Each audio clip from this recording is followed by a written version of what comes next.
In this video, we will be looking at how to determine an availability score.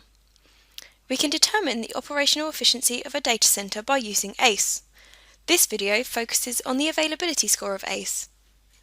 We define availability score as the ratio of IT equipment load that can be supported under cooling and power infrastructure failure over the total IT equipment load. This can be determined through the use of simulation in a format we call the virtual facility. The virtual facility is a complete digital replica of the real facility. From it, we can simulate scenarios like this breaker overload. The model highlights trouble areas as can be seen here. We can isolate one of these racks and investigate further what is causing the breaker issues.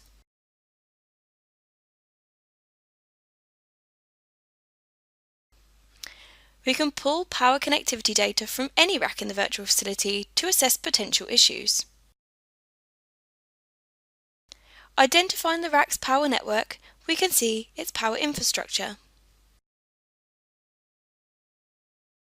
We can simulate failure or shutdown to one of the redundant branches and look at what would happen if the load is transferred.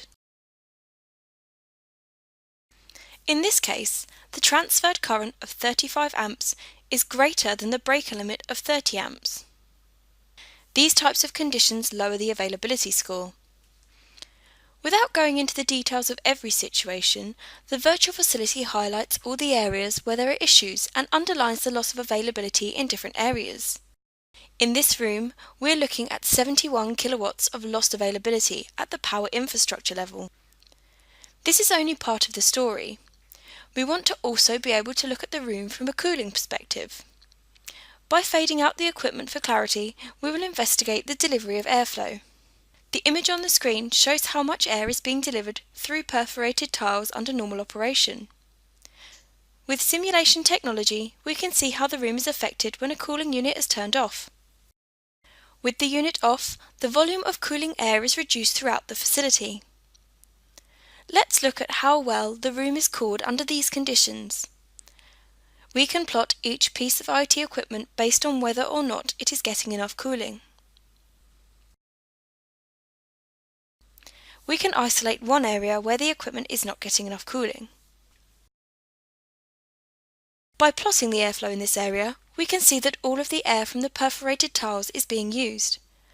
We can also see that the equipment is very air hungry and is also pulling warm air from elsewhere in the facility.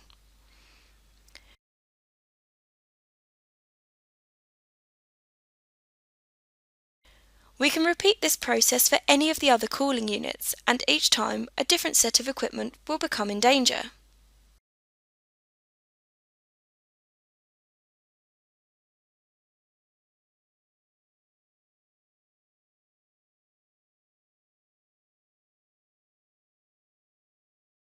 We see the set of equipment at risk is very different in every scenario. Combining all of those scenarios is how we determine the lost availability due to cooling, which in this case is 55 kilowatts. If we add the loss of availability due to cooling to that loss due to power, we get our total availability loss. In our example data center, this is 125 kilowatts lost, which equates to an availability score of 47%.